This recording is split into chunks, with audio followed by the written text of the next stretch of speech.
find us. I'm here with Temple and Temple Beauty Supply and Mini Mart. over here she sells amazing products. It's very diverse in what she's selling. Black-owned business, a bunch of other businesses here. Would you like to share a little bit more about that? Yes, we are Temple Beauty Supply and Mini Mart. We have a location in Carson, California, right off of Central and Artesia. And this is our grand opening today in the city of Southgate on Imperial and Garfield. We're so happy to be here. We are both a kind of a convenience store. We have Mini Mart, everyday essentials, as well as beauty supplies. And our biggest difference is that we support local small black businesses, local community businesses, all of our close hustlers all around the neighborhood. We have their products and you can find them here any day of the week. Alright, speaking from a true hustler, here's a $1 million question. What was your first hustle like? What did you first start to sell? Goodbye, Miss Amber. My first, bye-bye, thank you. My first hustle was in like elementary school. I was that kid who sold candy. I was the kid that sold pickles. I was the kid that had some sodas or whatever it was. I always had something going on. That little extra money meant everything. Wow, that's great. And you knew since you were so young. That's a good thing.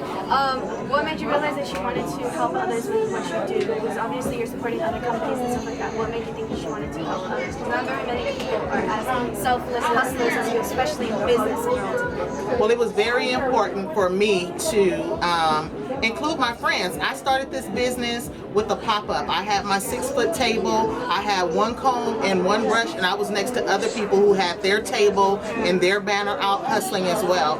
And then when the pandemic hit, it was like, wait a minute, we can't go and do street festivals and street fairs anymore, but I have this store now, so I brought everybody in. Plus, I already loved their products to begin with. So as soon as I got a store, I wanted them to be a part of it. Who needs the big brands when you can come here and people can learn about your product and vice versa? Exactly. It's more personal. Yeah, definitely. What made you think of doing more like beauty?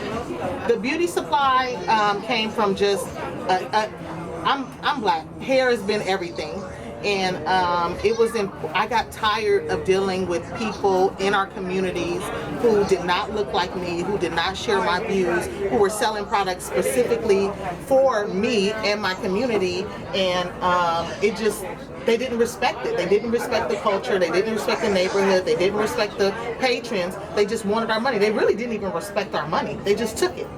And we gave it to them. And so I was like, we need to have an alternative. We have to invest in ourselves. This is a product that is catered toward us. We should be selling it. Even if we aren't creating it, we should be creating it. But if we aren't creating it, we need to at least have the opportunity to sell it. And I had one negative experience, one of many, but I had one incident that broke the camel's back. And after that, I said, I'm never going back. I'm going to look for a minority-owned business, owner that looks like me, that's selling products for me, and I had to create it for myself. You had an ambition and an aspiration in your mind to help others who were just like you, because other people, like you said, they didn't care, they didn't mind, and you needed somebody, you needed to be that voice, you know? Yeah. And you shared that. Through all trial and error, through all the negativity that people put you through, when did you feel like, I want to give up, but I'm going to get through this? There was just an incident where I went into a store, I made an error, I bought the wrong thing, somebody was going to do my hair and I didn't have time to go back to that particular location and return or exchange those items. So I went somewhere else, bought some more hair, got my hair done, and then when I went back to the other place to take back the hair that I bought, the lady would not help me at all. It was like $75. She just completely ignored me. I've been a long-time customer. My mother has shopped there, my daughter has shopped there, and I couldn't believe the treatment that I was getting, and I was so angry and frustrated. I understand, like, when you see people at their wits' end and they start throwing things off the shelves, and just, that's how I felt. And I said, thankfully, I had it, and I had it to spend, but what if that was my last $75 that I was getting my hair done for a job interview, because we're judged behind our hair so much. So I had to be presentable, and I was making that effort or sacrifice for something better, and then you totally disrespect me.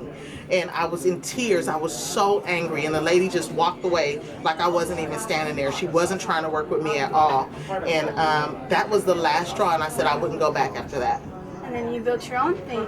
Right. Wow, that takes a lot, and that really hit me when you spoke about how appearance is what people, that's the first thing they judge you off of. Yeah. What do you think about that? Your personal background and experiences, how does that, since your business is beauty and you want to help others, other beauty businesses are saying, hey, buy this and you'll look this way, or they use a model as a description. Like, not everybody is like 6-something, Right. white and super skinny, you know? Right. So diversify the beauty. What do you think Yes, about that? it's completely about diversity.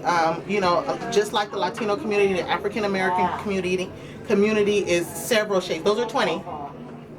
There's several shades. They are, you know, the fairest with the lightest eyes to the darkest with the dark brown sexy eyes. So we span, and that could be in one family alone. You span the spectrum. So we recognize that diversity is important, and we need to see our faces not only on the packages that you want us to buy, but as the owners, as those who make the product and cater to the community and really know what it is to have this kind of hair or this kind of skin or whatever, or this type of size, you know what I mean? So it's important that you have ownership in have it represented in your company as well, so that you can cater to the masses and not just one market. Exactly, you're self-made. And beauty standards really hit most females about their confidence and self-esteem. And what you're doing is amazing because you're diversifying again the beauty standards. All shades, all sizes. Exactly. All heights. It's a beautiful thing, and you're giving back to the community at that, and you're sharing it with other companies, which is great. This was a beautiful interview with the beautiful Temple. Yes. I'm Amber Osborne. You can find us on at Temple Beauty Supply or at Temple Mini Mart everywhere, and online if you are out of the California area. It's www.templebeautysupply.com, and you can see what's local in LA and Compton and Southgate and Carson, and get those products in your home and support as well. Thank you, Divine Hustle. Thank you so much for being here and speaking with us. I really love what you have to say. Thank you. And I love what you're doing. Thank you so much. Have a nice day, everybody. Thank you. Thank you so much. It was really nice to meet you.